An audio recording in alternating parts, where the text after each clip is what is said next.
Hello friends, welcome to Care Saathi. तो इस video में हम जानेंगे पेप्ली सिरप के बारे में। पेप्ली सिरप दो दवाओं का एक मिश्रण है। इसमें दो दवाएं साइप्रोहेप्टाडीन हाइड्रोक्लोराइड और ट्राइकोलिन सीट्रेट मिलाई गई हैं। और अब आइए जान लेते हैं इन दोनों दवाओं के बारे में। तो साइप्रोहेप्टाडीन एक एंटीहिस्टामिन है जिसका उपयोग एलर्जी के लक्षणों से राहत पाने के लिए किया जाता है। साइप्रोहेप्टाडीन एलर्जी के लक्षणों से आराम दिलाती है, जैसे कि आंखों से पानी आना, नाक बहना, आँखों या नाक में खुजली होना, छींक आना, खराश होना, खुजली आदि जैसे एलर्जी के लक्षणों से ये दवा आराम दिलाने में मदद करती है। और ये दवा हमारे शरीर में एक खास प्राकृतिक पदार्थ यानी कि नेचुरल सब्सटेंस हिस्टामिन को बनने से रोकने का काम करती है। हिस्टामिन हमारा शरीर एलर्जी की प्रतिक्रिया यानी कि एलर्जिक रिएक्शन के दौरान बनाता है, जिसके कारण अलग अलग प्रकार के एलर्जी के लक्षण पैदा होने लगते हैं। ये दवा ऐसे केमिकल मैसेंजर्स के एक्शन को रोकती है जो एलर्जिक रिएक्शन के लिए जिम्मेदार होते हैं। ये दवा हमारे शरीर में बनने वाले एक प्राकृतिक पदार्थ सेरोटोनिन, जो कि एक प्रकार का हार्मोन होता है जिसको न्यूरोट्रांसमीटर भी कहा जाता है, इसके लेवल को कम करती है। यानी कि ये दवा हमारे शरीर को सेरोटोनिन बनाने से रोकती है, तो जिससे कि सेरोटोनिन का लेवल हमारे शरीर में कम हो जाता है। और सेरोटोनिन कंट्रोल करता है हमारी एपेटाइट को यानी कि हमारी भूख को। तो सेरोटोनिन का लेवल कम होने से हमारी भूख बढ़ जाती है। अगर इसका लेवल ज़्यादा हो जाए तो हमें उसकी वजह से भूख का एहसास कम होता है। इसके अलावा इस दवा से ऊर्जा की खपत बढ़ जाती है और ग्रोथ हार्मोन का सिक्रेशन ज़्यादा हो जाता है, जिससे भूख भी हमारी बढ़ जाती है। लेकिन इस दवा का उपयोग नवजात शिशुओं में नहीं किया जाना चाहिए। इसके अलावा आप बात करें ट्राइकोलिन सीट्रेट की, तो ट्राइकोलिन सीट्रेट एक बाइल एसिड एजेंट है। ये हमारे शरीर से बाइल एसिड्स को निकालता है, जिसकी वजह से हमारा लीवर कोलेस्ट्रॉल का उपयोग करके अधिक बाइल एसिड्स का उत्पादन करता है। जिसका मतलब ये होता है कि हमारे लीवर को कोलेस्ट्रॉल का इस्तेमाल करना पड़ता है और ज़्यादा बाइल एसिड्स प्रोड्यूस करने के लिए, जिसके परिणाम स्वरूप हमारे शरीर में कोलेस्ट्रॉल का स्तर कम हो जाता है। यानी कि कोलेस्ट्रॉल का लेवल कम हो जाता है जब और ज़्यादा बाइल एसिड्स प्रोड्यूस करने के लिए हमारे लीवर कोलेस्ट्रॉल का इस्तेमाल करता है। तो ये जो दवा ट्राइकोलिन सीट्रेट ये कोलेस्ट्रॉल के लेवल को कम करने में मदद करती है और दिल की बीमारियों से भी बचाती है। इसके अलावा इस दवा का उपयोग लीवर की कुछ बीमारियों के कारण होने वाली खुजली को ठीक करने के लिए भी किया जा सकता है। और डायरिया यानी कि दस्त से राहत दिलाने में भी मदद करती है ये दवा। लेकिन आमतौर पर पेप्ली सिरप का उपयोग भूख बढ़ाने और वज़न बढ़ाने के लिए किया जाता है। और जो भी इस प्रकार के सिरप होते हैं जो कि इस फॉर्मूले के साथ में आते हैं, वो सारे सिरप भूख बढ़ाने के लिए ही इस्तेमाल किए जाते हैं। तो इस सिरप को आमतौर पर भूख बढ़ाने के लिए लिया जाता है। ये सिरप एक एपेटाइज़र की तरह काम करता है, यानी कि भूख बढ़ाने का काम करता है ये सिरप। इसको हम एपेटाइट स्टिमुलेंट भी कहते हैं। और यहाँ पे आप कॉम्पोजिशन भी चेक कर सकते हैं कि हर 5 ml में मिलाया गया है साइप्रोहेप्टाडीन जो कि 2 mg में है और ट्राइकोलिन सीट्रेट जो कि 275 mg में है।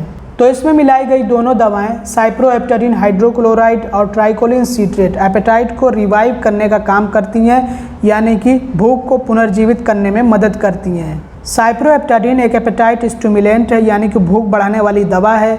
ये दवा यानी कि साइप्रोहेप्टाडीन हाइपोथैलेमस यानी कि दिमाग का वो हिस्सा जो भूख को नियंत्रित करता है, इसमें मौजूद सेरोटोनिन के प्रभाव को कम करके काम करती है।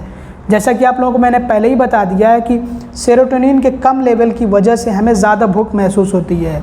तो ये दवा कुछ ऐसे काम करती है कि ये सेरोटोनिन के प्रभाव को असर को कम करती है, जिससे कि हमें अधिक भूख महसूस होने लगती है। और ट्राइकोलिन सीट्रेट एक बाइल एसिड एजेंट है जो शरीर से बाइल एसिड्स को बाहर निकालने का काम करती है, जिसके कारण लीवर कोलेस्ट्रॉल का उपयोग करके अधिक बाइल एसिड्स का उत्पादन करता है, जिसके परिणाम स्वरूप शरीर में कोलेस्ट्रॉल का स्तर कम हो जाता है। और अब आइए बात कर लेते हैं सिरप के साइड इफ़ेक्ट्स यानी कि दुष्प्रभावों के बारे में। तो इस सिरप के इस्तेमाल से कुछ साइड इफ़ेक्ट्स यानी कि दुष्प्रभाव हो सकते हैं, जैसे कि कब्ज़ होना, मुंह में सूखापन होना, तंद्रा, नींद आना, धुंधला दिखाई देना। ये साइड इफ़ेक्ट्स आमतौर पर देखने को मिलते हैं। लेकिन इसका जो सबसे कॉमन साइड इफ़ेक्ट है जो कि ज़्यादातर लोगों में पाया जाता है वो है नींद आना।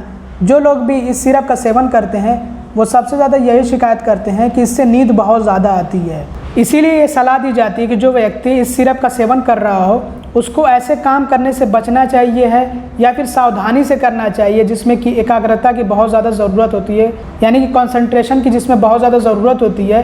तो ऐसे काम करने से बचना चाहिए है या फिर उसमें बहुत ज़्यादा सावधानी बरतनी चाहिए, जैसे कि वाहन चलाना।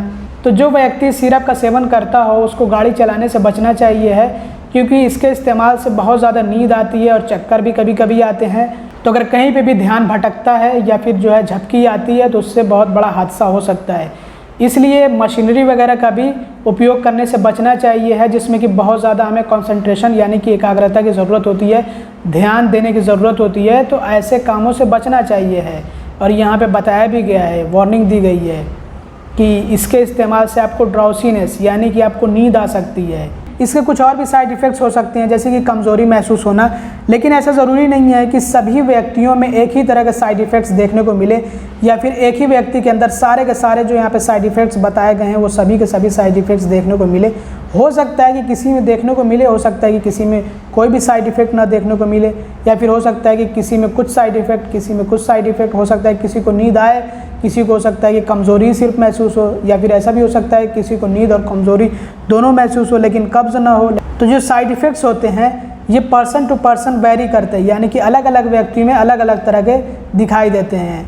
तो किसी को कुछ साइड इफ़ेक्ट हो सकता है, किसी को कुछ साइड इफ़ेक्ट हो सकता है इसके प्रयोग से, इसके इस्तेमाल से, लेकिन ये टाइम के साथ धीरे धीरे जो है चले जाते हैं। और गर्भवती महिलाएं इस सिरप का उपयोग करने से पहले डॉक्टर से परामर्श ज़रूर करें। तो ये सिरप भूख बढ़ाने में मदद करता है। इसके उपयोग से चक्कर और बहुत अधिक नींद आ सकती है वाहन चलाते समय या कुछ भी ऐसा करते समय जिसमें कि एकाग्रता की आवश्यकता होती है। तो ऐसे में बहुत सावधानी बरतनी चाहिए है, या फिर ऐसे काम तो नहीं करना चाहिए। इस दवा को लेते समय शराब का सेवन करने से बचें, क्योंकि इससे अत्यधिक नींद आ सकती है और पेट की समस्याओं का भी खतरा बढ़ सकता है। इस दवा के उपयोग से दुष्प्रभाव के कारण मुंह में सूखापन हो सकता है। ऐसे में बार बार कुल्ली करना, मुंह को साफ रखना, अधिक पानी पीना, यानी कि आपको जो डिहाइड्रेट नहीं होना है, और बिना चीनी वाली कैंडी खाने से ये समस्या दूर हो सकती है, यानी कि जो मुंह का सूखापन है वो दूर हो सकता है। और अब बात कर लेते हैं कि इस सिरप का इस्तेमाल कैसे करना होता है और कितना करना होता है। तो वैसे तो इसका इस्तेमाल सिर्फ़ और सिर्फ आपको अपने फिजिशियन यानी कि डॉक्टर की सलाह पर ही करना है।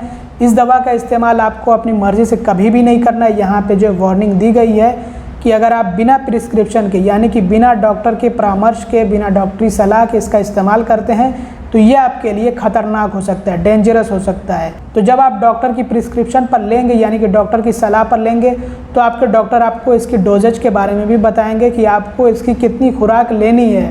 वैसे आम तौर पर इसकी खुराक जो एडल्ट्स हैं यानी कि जो वयस्क होते हैं उनको 2-2 चम्मच सुबह और शाम, सुबह में खाने के बाद 2 चम्मच, 2 बड़े चम्मच, और शाम में इसी तरह से 2 बड़े चम्मच खाने के बाद जो है इसको लेना होता है। और बच्चों में आमतौर पर इसकी जो डोजेज होती है ये बड़ों के आधी हो जाती है, यानी कि सुबह में 1 चम्मच और शाम में 1 चम्मच। लेकिन आपको इस सिरप का इस्तेमाल कभी भी अपनी मर्ज़ी से नहीं करना चाहिए, या फिर किसी भी तरह की दवा का इस्तेमाल आपको अपनी मर्ज़ी से नहीं करना चाहिए है।